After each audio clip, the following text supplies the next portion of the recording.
Laidos partneriai.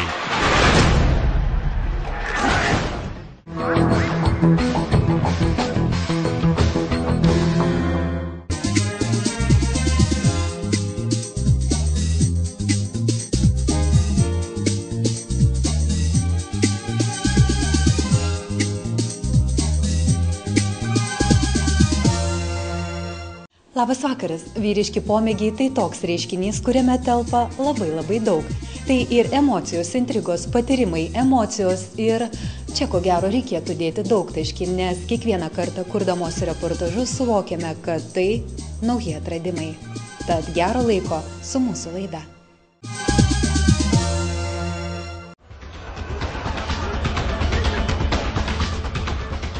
Kai nelieka nieko kito, kaip tik laimėti, tai tampa kur kas sunkesnė užduotimi nei paprastai tik laimėti. Tai bus galima filosofiškai pasakyti apie tai, kas pritraukia minią žiūrovų palaikyti mūsų šalies vyrų regbio rinktinę. Šunų kinkiniai Aliaskoje sniegynų krašte buvo patogiausia transporto priemonė, na, o Lietuvoje iš egzotiško sporto perauga į vis labiau populiarėjantį. Susitikimai, kurie praplečia pažinimo ribas jau po akimirkos.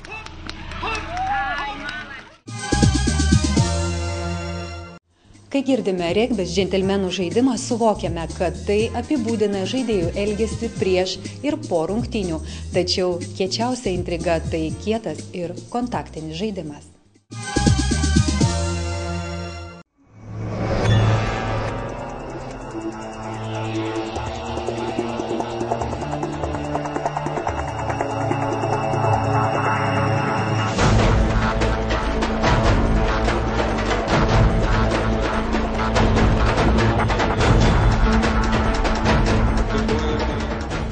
Po beveik pusmečio pertraukos Lietuvos regbio rinktinė Kaune išbėgo į aikštę Europos čempionato 2A diviziono varžybose. Antrą turnyro ratą pradėję lietuviai degė nenumaldomų norų atsirevanšuoti švedams už nesėkmę išvykoje 22-26.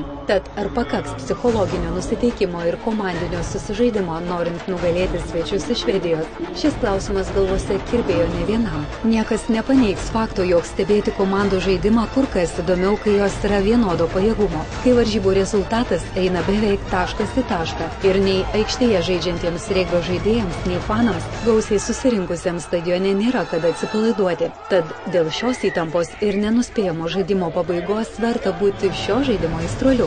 Prieš metus Švedijos mieste Trelleborge vykusiame susitikime su šia rinktine lietuviams pakišo koją tai, kad nepavyko surinkti geriausios sudėties. Šįkart Lietuvos rinktinės treneriai galėjo lengviau atsikvėpti, nes turėjo ne vieną pajėgų žaidėją. Dariaus ir Girėno stadione Lietuva-Švedija akistatoje susigrūmė 5 komandų turnyro lyderiai. Visas 4 žaistas rungtynes laimėjusi ir 18 taškų surinkusi Švedijos komanda prieš šį susitikimą buvo lyderė 2A divizione. Vienintelę nesėkmę patyrė lietuviai 15 taškų, turėdami žengė ją įkandin. Europos čempionato 2A divizione taip pat varžosi Latvijos, Maltos ir Kroatijos regbininkai. Koks optimaliausias rezultatas varžybų pabaigoje galėtų tenkinti Lietuvos rinktinę? Geriausias rezultatas lietuviams būtų pergalė ne mažesnių nei 5 taškų skirtumų ir bent 4 varžovų zonos įskaitinėme plote atlikti kamuolio prispaudimai. Tokiu būdu mūsiškiai už pergalę iškovotų 5 taškus, o švedai 0. Lietuviai įpusėjus pirmajam kėliniui po Mindaugo Griko prispaudimo pirmavo 13-11. Bet negailestingai mūsiškiams pražangą švilpęs teisėjas leido švedams realizuoti 4 baudinius iš eilės ir įgyti net 10 taškų persvarą 23-13. Lietuvos regbio federacijos prezidentas Rolandas Alksnys pastebėjo tokį faktą. Mano nuomonė, biški teisėjavo palaikė Švedijos rinktinę, nes labai daug baudų ir per pirmą kėlinį 18 taškų vien baudom švedai pelnė. Tai buvo lemtinga. Jie žaidė pavėjų, jiems buvo lengviau žaisti. Pelnyti 18 taškų atsispindi dabar tablo. Antram kėlinį pritrūko biški laiko. Dar 5 minutės ir būtume, ko gero, ištraukę tas. Nebuvo galima nepastebėti, jog pirmajame kėlinyje labai dažnai buvo stabdomas žaidimas ir skiriama daug baudinių. Teisėjas stabdė žaidimą, duodamas baudas, neleido žaisti nei tai rinktinei, ypatingai mums neleido žaisti žaidimo. Davė baudas ir tai automatiškai stabdomas žaidimas buvo. Buvo labai mažai žaidžiama rankom ir daugiau buvo spardomas kamuolys, atkovojant aikštės plotą. Ir pasiekmės yra, ir tai parankiau buvo švedai.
Dar prieš prasidedant antrajam kėliniui į aikštę Lietuvos vyrų regbio rinktinės žaidėjai išbėgo kur kas anksčiau už svečius iš Švedijos. Paaiškinti sunku, bet buvo juntamas kur kas didesnis užsivydimas lemiamam antrajam kėliniui. Nebebuvo mums kur trauktis, reikėjo žaisti, rodyti žaidimą, žaisti savo žaidimą, kuris antram kėlinį gana, skaityčiau, neblogai mums sekėsi ir to pasiekmė turėjom realių progų žeminti, bet jų mes neišnaudojame. Žaidėjai prieš antrą kėlinį davė savo pasižadėjimą. Taip gavosi, nežinau, antrą kėlinį išėjom, pasižadėjom visi savo, kad žaisim daugiau ne individualiai, o komandiškai ir padėsim vienas kitiem. Antras kėlinys gal buvo čiut geresnis, padarėm porą gerų atakų, patys savį užsivedėm ir, nežinau, mūsų tas rezultatas 30-30 netenkinant mums kaip pralaimėjimas yra, nes Švedijoje pralošėm ir turėjom laimėti bet kokią kainą. Rūbinėje per pertrauką buvo tik viena dilema – būti ar nebūti. Pakalbėjom su vyrais, nutarėm, kad nebėra kur trauktis, reikia arba laimėti, arba nežinau, arba net nežaisti ir susijėmėm ir kibom į darbą. Antrajame kėlinyje iniciatyvą perėmė lietuviai, kurie prie varžovų priartėjo 20-23. Tačiau švedai irgi atliko prispaudimą 20-30, o iš aikštės 10 minučių buvo pašalintas vienas iš Lietuvos rinktinės žaidėjų. Nepaisant to, Lietuvos rinktinė per likusį laiką dar 2 kartus pelnė po 5 taškus, tačiau nepataikė abiejų papildomų smūgių. Lietuvos regbio vyrų rinktinės kapitonas Mindaugas Misevičius apie vienos ir kitos komandos pliusus ir minusus kalbėjo taip. Švedų stipriosios pusės, kaip matėt, 3 ketvirčių žaidėjai gan staigus ir pasijungė žaidimą ant linijos greitai kerta. Nežinau, tiesiog gal daugiau yra susižaidę negu mes. Grumtynės, aš manau, kad mūsų buvo stipresnės, bet kiekvienas savį gal nepakankamai užsivedėm ir pirmam kėliny ir gavosi taip, kaip gavosi. Vienur laimėjome, kitur pralošėme, sakė vienas rinktinės žaidėjų. Taip, nesisekė, aš manau, kad patį žaidimą kaip ir laimėjom, bet pralošėm standartinės situacijas. Čia paprasčiausiai gal namų darbų stoka. Švedai gerai atliko namų darbus, mums gal nepakako laiko, per mažai stovyklos apturėjom ir kažkas tokia. Dėl to ir tos klaidos. Žaidime trūko koncentracijos, tai pastebėjo rinktinės kapitonas. Žaidėjai kaip susirenka be treniruočių, ten 2 treniruotės, paprasčiausiai nėra susižaidimo ir labai sunku kažką padaryti, susikoncentruoti. Kiekvienas žaidėjas nežino, kur ką daryti ir kiekvienas nori individualiai kažką padaryti. Paprasčiausiai buvom užsivedę, gal per daug pasitikėjom savo jėgom individualiais sugebėjimais. Didžiausias žaidimo azartas pasireiškė antro kėlinio pabaigoje. Rezultatas buvo gana nedidelis ir visas galimybės mes turėjome laimėti šias rungtynės, bet mus pražudė techninis brokas. Labai darėm daug klaidų ir šitai pasiekmė mes nebeišsigelbėjome. Sužaidėm lygius, kaip galima laimėti varžybas, pirmam kėlinį vien tik tai baudom mes pralaimėjome tas rungtynės, kai mus pražudė pirmas kėlinys. Tarptautinės regbio federacijos paskelbtame naujame geriausių pasaulio vyrų regbio ekipų reitinge Lietuvos rinktinė po lygių su švedais 30-30, Europos pirmenybių mače su Švedija dabar turi 51,14 įskaitinio taško, bei varžovams surinkusiems 51,34 taškus užleido 38 vietą. But Lithuania, they played very, very well. They played a very good game, played a very different game to last time we played them. So it's a little bit of a a surprise, but it was a good game. So.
Reitinge Lietuvos regbininkai lenkia kitas 3 varžoves senojo žemyno pirmenybių 2A diviziono turnyre. Kroatija išsaugojo 50-ąją poziciją, Malta užima 53-ąją vietą, o Latvija liko 59-oje pozicijoje. Tarptautinės regbio federacijos reitingo lyderė tebėra pasaulio čempione tapusi Naujoji Zelandija, lenkianti planetos pirmenybių bronzos medalininkus, Australijos regbininkus bei vicečempionę Prancūziją. Kitose rungtynėse lietuviai lapkričio 5 dieną išvykoje susitiks su Malta, o paskutinius 2 grupės mačus žais jau kitais metais balandžio 28 dieną svečiuose su Latvija ir gegužės 5 dieną namuose su Kroatija.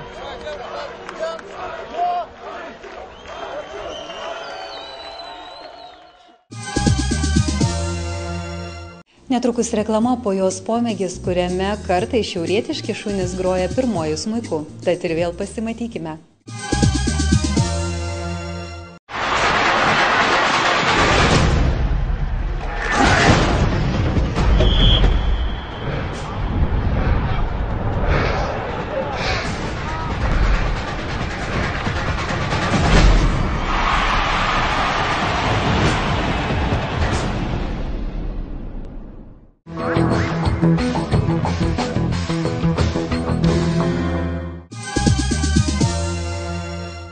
Šių šunų prigimti šiaurinė, o kraujas, ko gero, pietietiškas, na, o jų prigimtis iššaukia nenumaldomą troškimą bėgti.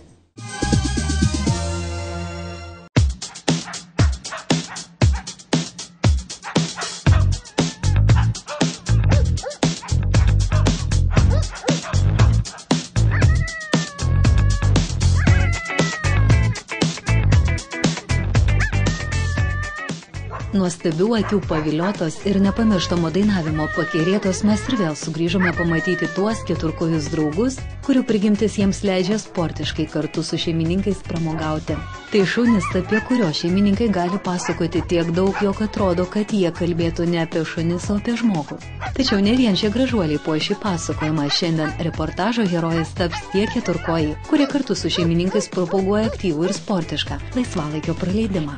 Kernavėje tarptautinių šunų kinkinių varžybose be sniego Baltic Cup finale įvairiose varžybų rungtyse Lietuvos ir užsienio atstovai. Šio renginio masalu neabejotinai tapo per 100 įvairių veislių sportuojančių šunų. Gražuolių Sibiro haskių, galingo Aliaskos malamutų bei specialiai šiam sportui skirtų Aliaskos haskių, greisterių ir eurodog. Pasaulyje populiariausių šunų kinkinių lenktynės rogėmis. Tačiau kol dar nebuvo iškritęs sniegas, šunų kinkiniai traukė ratuotas transporto priemonės. Varžybom pritaikytus paspirtukus, dviračius ir triratukus. Varžybose dalyviai klasifikuojami pagal klases 6 ir 4 šunų kinkinys, 2 šunų kinkinys su paspirtuku ar triračiu. Moteris, vyrai, šuo plus dviratininkas klasėje. Moteris, vyrai ir vaikai bėgimas su šunimi. Varžybų trasos ilgis sviravo nuo 300 metrų iki beveik 7 kilometrų. Kuriems varžybose lengviau, sunku buvo išskirti, mat kiekvienoje klasėje savi niuansai. Visos klasės yra sunkios šunim, yra pavyzdžiui paspirtuko ir bikedžioringo, tai yra dviratininkas ir šuo. Šuniui skaitosi krūvis yra didesnis, už tai pagal tarptautinės taisyklės leidžiama tik nuo 1,5 metų. Kinkinyje gali šuo bėgti nuo 12 mėnesių. Paspirtukė ir bikedžioringe šuo ir dviratininkas turi turėti 18 mėnesių, kada šuo pilnai subrendęs. Nes tai vis dėlto, aišku, jeigu geras sportininkas, jis pats mina dviratį, tam šuniui kartais yra lengviau negu kinkinyje, bet kad neapkraut, tai yra apsaugot šuns sveikatą, tai yra įvestos taisyklės. Anksčiau buvo irgi nuo 12 mėnesių, jau 3 berods metai, kaip yra įvesta, kad tik nuo 18 mėnesių. Kad nepiknaudžiautų žmogus, nes visų nesukontroliuos trasoje, niekur, nei pas mus, nei pasaulyje.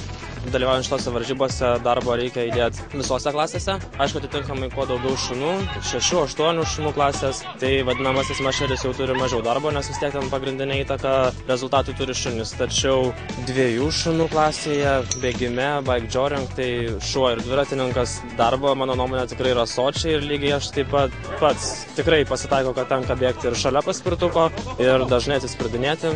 Vakar patyriau pirmą savo incidentą gyvenime, kritau nuo paspirtuko, bet dėl to labai nepergyvenu, nes visą laiką tokios varžybos neapsieina be incidentų. Šiems keturkojams nesvetimas noras jausti dėmesį ir tai supratome pažvelgusios, kiek dėmesio šeimininkai skiria savo augintiniams. Они требуют, да. И есть хорошая такая пословица насчет хаски именно, что они не работают для вас, а они работают с вами. То есть отношение тут довольно, да, такое, ну, как бы очень большое влияние для них. Dėmesio reikalaujančių įstabių akių savininkai padovanoja begalės istorijų, kaip atsidūrė vienose ir kitose rankose, kurios dabar maitina ir globoja. А вы как вот покупали собаку для красоты или для другой какой-то нужды? Знаете, наверное, начало было красота, но они и теперь все выставочные собаки. То есть большая часть жизни идет по выставкам, то есть чтобы было хорошее родословное, хорошей крови, то есть это уже одна часть, а вторая часть это им вот соревнования. Одного от другого разделить, по-моему, уже невозможно. Или только для выставок, или только для бега, ну нет, это мы делаем общим. Летом больше выставок, а зимой и осенью, и весной больше соревнований. Ne paslaptis, kai šalia atsiranda gyvas ir jautrus augintinis, nutinka ir taip, kad vieni su kitais supanašėja. Esu biški truputį laukinis, kaip daugelis sako, ir taip pat ir šitie šunys tokie panašus, tokie crazy. Aš kaip daugeliu sakau, tai man atrodo, kad tai yra šuo, kuris geriausiai atitinka mano charakterį ir tikrai turiu daug panašumų su šia, kaip čia pasakius, veislė, su savo augintiniu, nes abu esam užsispyrę, egoistai, naudos siekiantys savo ir turim nemažai panašumų. Bet sutarėm su juo puikiai. Tokius dalykus, kuriuos išvardinant, egoizmas, tai kaip jūs sutarėt tada? Visą laiką šeimoje reikia nusistatyti tam tikrą hierarchiją. Ir atitinkamai, jeigu šeimininkas yra aukščiau už savo šunį, tai šuo jam kaip ir jaučia tam tikrą pagarbą. Ir dėl to, taip tarmiškai sakant, ant galvos per daug nelipa. Bet jeigu šeimininkas jam nusileidžia, tai ir tikrai yra ne vienas toks atvejis, kai valdžia šeimoje turi šuo. Kaip atrodo jūsų namai? Daug šuniukas prisideda, daug pridirbęs, kaip sakoma. Pridirbęs tai jis daug tada buvo, kai mes nepradėjom dar sportuoti, bet čia iš tiesų nekaltinu nieko kito, kaip tik patys save, dėl to, kad šuo buvo neiškrautas ir neturėdavo kur savo energijos išlieti, tai viskas keliaudavo ant sienų, tapetai skraidžiojo ore. Nepaslaptis, ilgainiui šeimininkas su šuniuku ir supanašėja. Aš net ne vieną apie tą išvaizdą kalbu ir charakterį kažkaip. O pasakykit, ką atrado tokio bendro, ką panašaus pagal charakterį? Jūsų šuniukų ir jūsų, gal kažką turi tokio bendro? Gal, pavyzdžiui, koks susispyrimas ar išdykę? Ir to, ir kito netrūksta nei man, nei šunim. O šiaip, nu, žinoma, kažkiek tai visi pagal veislę, sako, susinevilioja. Tai nemanau, kad tapau daugiau laukinis, bet gamtoje praleidžiu laiko tikrai daugiau. Labai didelis troškimas bėgti taip pat svarbiausias dalykas, kurį turi žinoti būsimi šio dainuojančio šuns šeimininkai. Tačiau varžybose gali nutikti priešingai, ims ir užsispirs keturkojais. Ir kaip elgtis toliau, tokį klausimą pateikiam patiems varžybų dalyviams. Čia, aš kaip sakau, čia yra skraidimo valandos tiesiog. Jeigu to neatidirbsi, tai yra treniruotės tam skirtos, tai yra susikalbėjimas, galų galia tai yra labai tamprus ryšys. O jeigu jo nėra, tai tada ir neklauso. Aš tokių проблем нету сavo кинкини. Тут есть, по-моему, ну да, два варианта. Один вариант, что нужно чувствовать собаку. Что она может, что она хочет делать, что она не хочет. То есть по характеру она как бы сама собой. И самое трудное ее заставить делать. Потому что они бегут, они подумали, сегодня не будем, сегодня не хочется, давай не буду, да. И вот это надо переломить. И надо чувствовать собаку то, что она не может больше сделать, и то, что она не хочет делать просто. Ну вот такие они.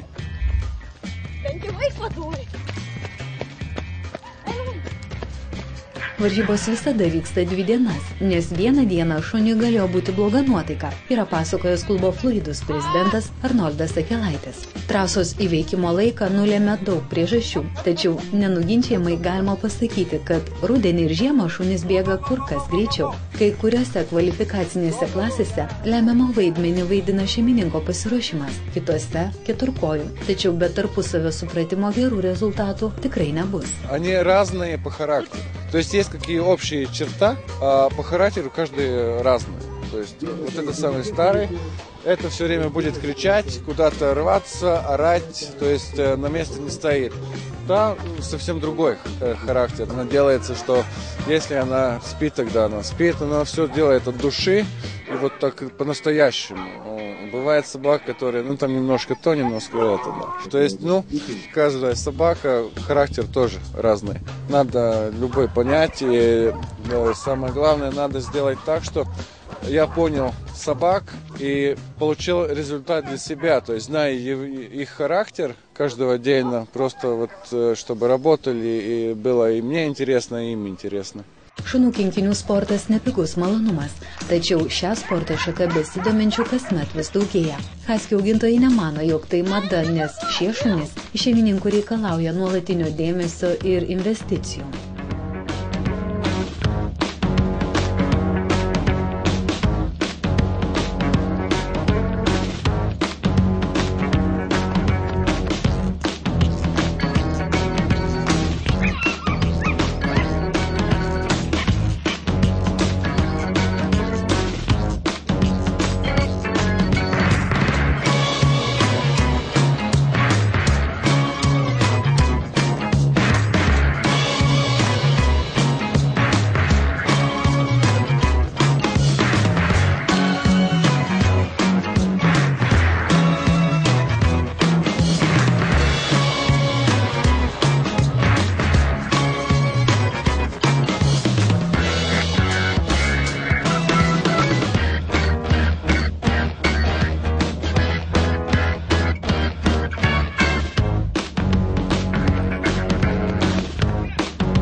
Sportas su šunimis unikalus ir išskirtinis. Mat jo pomėgio draugas, kaip ir žmogus, jaučia, išgyvena, supranta ir moka džiaugtis net ir mažomis smulkmenomis ar svarbiais laimėjimais, apie kurios suvokia iš šeimininko skleidžiamos energijos. Tai kaip pačiai atrodo dabar iš karto po finišo, kas labiau pavargo, pati ar šuniukas?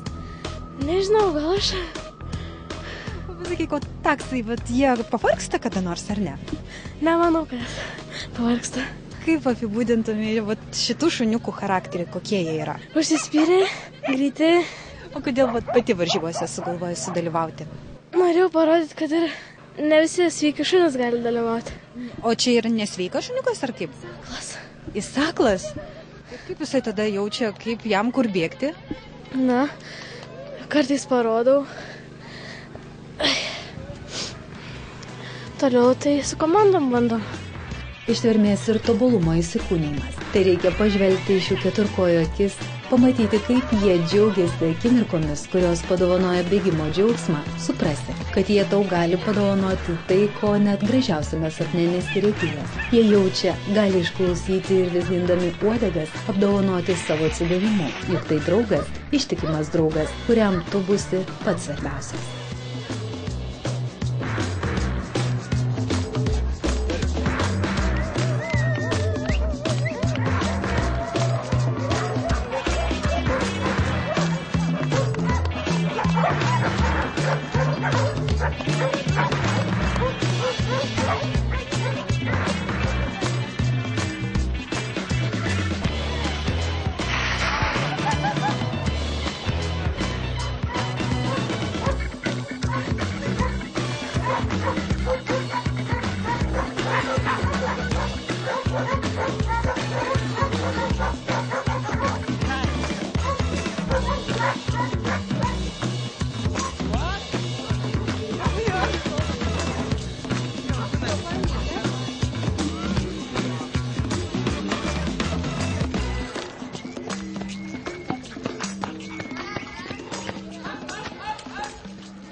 Dėkojame už dėmesį, kitas mūsų susitikimas po 2 savaičių.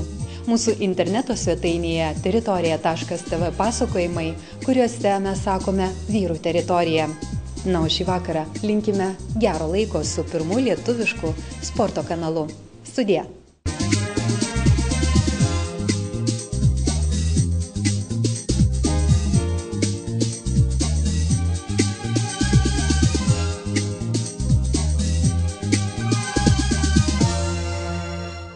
Laidos partneriai